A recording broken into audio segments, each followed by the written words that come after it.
Today, you will learn how to create raffle tickets in Word the easy way.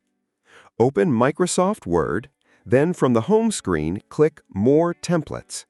In the search box, type Raffle Tickets and press Enter. You'll see a raffle ticket template. Click on it, then click Create.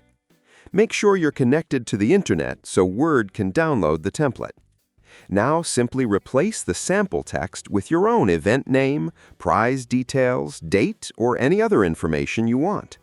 The best part is that when you edit the first ticket, the same changes are automatically applied to the other tickets, so you don't have to copy and paste the same text again and again.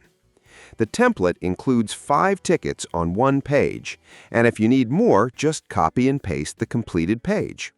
One important thing to remember is that the ticket numbers do not automatically update in this template, so you'll need to change them manually or use a numbering method if you want sequential numbers. That's it.